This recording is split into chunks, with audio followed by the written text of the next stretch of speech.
আসসালামু আলাইকুম। আজকে আরেকটি দোয়া কবুলের ভিডিও, যেখানে দোয়া কবুলের গল্প ও আমল আমি আপনাদের সাথে শেয়ার করব। তার আগে কিছু আগের দিনের ভিডিওতে যে কমেন্ট এসেছে সেগুলোর উত্তর দিতে যাচ্ছি। রুবিনা বেগম আপু লিখেছেন, আচ্ছা আপু, ইস্তেগফার ২-৩ হাজার বার একসাথে পড়ার পরে দোয়া করব নাকি ১০০ বার পড়ে দাগে দাগে দোয়া করব, প্লিজ বলবেন। আসসালামু আলাইকুম রুবিনা বেগম আপু। ২-৩ হাজার বার একসাথে পড়া শেষ হয়ে গেলে তারপর আপনি আপনার মনের যে নেক ইচ্ছা আমল সেটি বলবেন।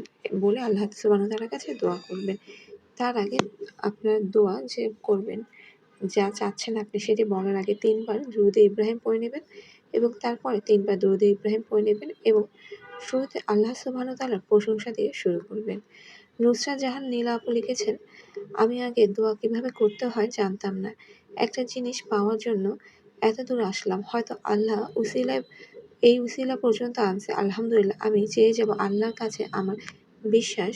আসসালামু আলাইকুম নুসরাত জাহান নীলা আপু। যে আল্লাহ সুবহানাহু ওয়া তাআলা হয়তোবা এই জিনিসটি দিয়ে আপনাকে হেদায়েত দিয়েছেন। আল্লাহ সুবহানাহু ওয়া তাআলা তার বান্দাদের বিভিন্ন জনকে বিভিন্ন রকমের পরীক্ষায় ফেলেন। বিভিন্ন রকমভাবে তাদেরকে হেদায়েত দেন। কাউকে ছোট কোনো বিষয় দিয়ে হেদায়েত দেন, কাউকে বড় কোনো বিষয় দিয়ে তাকে হেদায়েত দেন। যে আল্লাহ সুবহানাহু ওয়া তাআলা আপনাকে হয়তোবা এই বিষয়ের মাধ্যমেই হেদায়েত দিয়েছেন, তার কাছাকাছি এনেছেন। নুসরাত জাহান নীলা পারাকর লিখেছেন, আসসালামু আলাইকুম আপু। ওয়ালাইকুম আসসালাম। আমি একজনকে খুব পছন্দ করি, তার সাথে হালালভাবে থাকতে চাই, দুনিয়াতেও আখিরাতেও। কিন্তু ছেলের ফ্যামিলি আমাকে পছন্দ করে না। আর তারা পছন্দ বিয়ে কখনোই মানবে না। সেও কিছুই করতে পারবে না, ফ্যামিলির বিরুদ্ধে। আর আমিও চাই না জোর করে কিছু হোক, কিন্তু আমি তাকে ছাড়া কাউকে চাই না, ভালো লাগে না।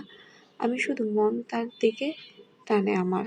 আল্লাহর প্রতি বিশ্বাস আর ভালোবাসা এখন শুদ্ধ মন চায় আল্লাহকে পেতে। এখন কেউ কিছুতেই চাই বুঝতেছি না। আপু, এই ক্ষেত্রে আমি আপনাকে বলবো তার সাথে আর যোগাযোগ করার চেষ্টা না করে আপনি আল্লাহ তাআলার উপরে পুরোটা বিষয়টা ছেড়ে দেন এবং আস্তাগফিরুল্লাহ, দুরূদে ইব্রাহিম, দোয়া ইউনূস পড়তে থাকুন, নফল নামাজ পড়তে থাকুন। আল্লাহ সুবহানাহু ওয়া তাআলা যেন ওই ছেলের ফ্যামিলির মন আপনার জন্য নরম করে দেয়। দেখুন নুসরাত জাহান আপু, কোনো কিছুই মানুষের কাছে সম্ভব না, সবে আল্লাহ সুবহানাহু ওয়া তাআলার কাছে সম্ভব। তারপর লিখেছেন আফরিন আক্তার মিম। আফরিন আক্তার মিম, জি আসসালামু আলাইকুম আপু, আপনার জন্য দোয়া করতে বলছেন। অবশ্যই আপু, আপনার জন্য অনেক অনেক দোয়া রইল। তারপর লিখেছেন মিম ফাইজা ব্লগ, ইস্তেগফার পড়ার পর কি দোয়া করতে হবে? মানুষ কি করে দোয়া কবুল হচ্ছে একটু বলবেন আপু? অনেক দোয়া করি কিন্তু এখন কবুল হয়নি। তাহাজ্জুদে দোয়া করিনি। আসরের পর থেকে মাগরিব শেষ হবার আগে দোয়া করি। আসসালামু আলাইকুম মিম ফাইজা আপু। জি আপু, ইস্তেগফার করার পর দোয়া করবেন।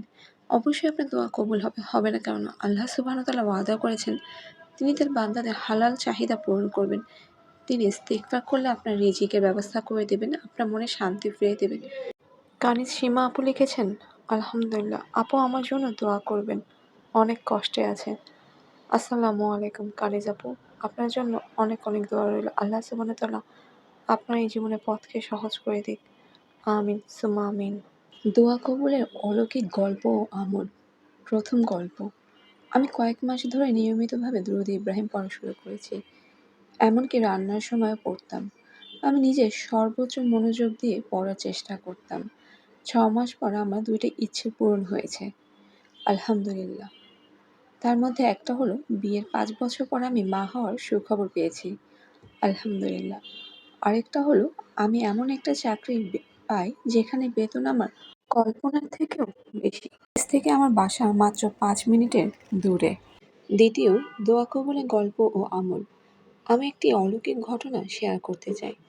আমার স্বপ্ন ছিল মেডিকেল কলেজে ভর্তি হয়ে একজন ডাক্তার হওয়া। ২০২৩ সালে আমি মাত্র ২ কি ৩ পয়েন্টের জন্য ভর্তি হতে পারিনি। কিন্তু এই বছর আলহামদুলিল্লাহ আমি আল্লাহ সুবহানাহু ওয়া তাআলার প্রতি যথেষ্ট কৃতজ্ঞ। ১ বছর ধরে তাওয়াক্কুল এবং সবর নিয়ে অপেক্ষার পর অবশেষে আমি মেডিকেল কলেজে ভর্তি হতে পেরেছি। আলহামদুলিল্লাহ, শুকর আলহামদুলিল্লাহ বোন। আল্লাহ সুবহানাহু ওয়া তাআলার উপরে তাওয়াক্কুল রাখলে কখনোই সে তার বান্দাকে নিরাশ করে না। রমজান, জিলহজ এবং যখনই আল্লাহ আমাকে জাগিয়ে দিয়েছেন, আমি তাহাজ্জুদ পড়তাম এবং আল্লাহর কাছে মন খুলে দোয়া করতাম। গত বছর আমি আপনার পেজের মাধ্যমে ইস্তেগফার বিষয়ে জানতে পারি। তাই তো রমজানের সময় হোক বা পরে, সেই থেকে আমি প্রতিদিন অন্ততপক্ষে ১,০০০ বার ইস্তেগফার পাঠ করতে শুরু করি। আল্লাহর রহমতে ২০২৪ সালে আমি অবশেষে মেডিকেল বিশ্ববিদ্যালয়ে ভর্তি হইতে পেরেছি। সুবহানাল্লাহ, সুবহানাল্লাহ, আলহামদুলিল্লাহ, আলহামদুলিল্লাহ, আলহামদুলিল্লাহ। সমস্ত প্রশংসা রব্বুল আলামিন আরশের আজিম আল্লাহ সুবহানাহু ওয়া তাআলার উপর। আজকের পর্বের তৃতীয় দোয়া কবুলের গল্প ও আমল। আমি নিজেকে ইস্তেগফার করার জন্য অঙ্গীকারবদ্ধ করেছিলাম এবং এটি করার ফলে আমি এক নতুন ব্যক্তি হিসেবে অনুভব করেছি। আরও ভালো মেজাজ এবং শান্তি লাভ করেছি। আমি ১৫ বছরেও বেশি সময় ধরে সন্তান ধারণ করতে পারিনি। তবে মাত্র ২ মাস ধরে প্রতিদিন ১০,০০০ বার করে ইস্তেগফার পড়ার পর আল্লাহ সুবহানাহু ওয়া তাআলা আমাকে গর্ভবতী হওয়ার তৌফিক দান করেছেন। আলহামদুলিল্লাহ, আলহামদুলিল্লাহ। এখন আমার একটি কন্যা সন্তান রয়েছে। আমি ইস্তেগফার চালিয়ে যাওয়ার ফলে আল্লাহ আমাকে আমার চাওয়া সম্পদ দিয়েছেন। নিশ্চয়ই আল্লাহ ওয়াদা সত্য।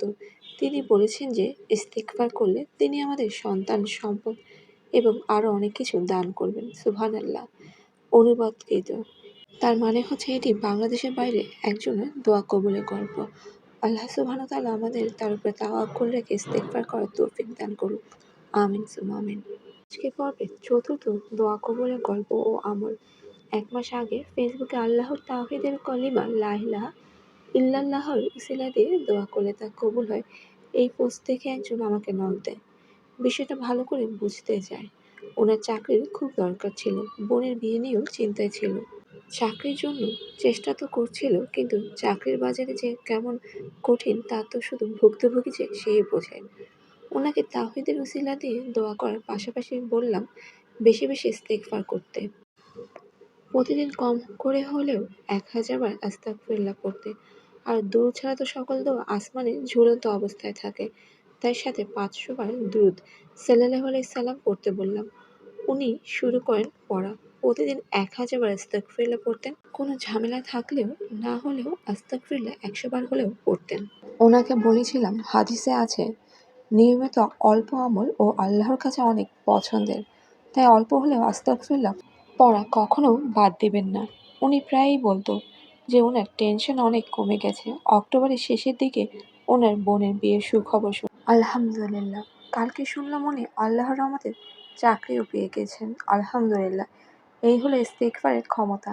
ইস্তেগফার দোয়া কবুলের এমন জায়গায় আঘাত হানে যেখানে কোনো দোয়া ব্যর্থ হয় না। প্রতিদিন কম করে হলেও ৫০০ বার ইস্তেগফার পড়ুন। সাথে ৫০০ বার দুরূদ সাল্লাল্লাহু আলাইহি সাল্লাম। সূরা হুদ এর ৩ নং আয়াতে বলা হয়েছে, তোমরা তোমাদের পালনকর্তার সমীপে ক্ষমা প্রার্থনা করো, অন্তর তার প্রতি মনোনিবেশ করো। তাহলে তিনি আমাদের নির্দিষ্ট সময় পর্যন্ত উৎকৃষ্ট জীবনোপকরণ দিবেন এবং অধিক আমলকারীকে বেশি করে দিবেন। সুবহানাল্লাহ।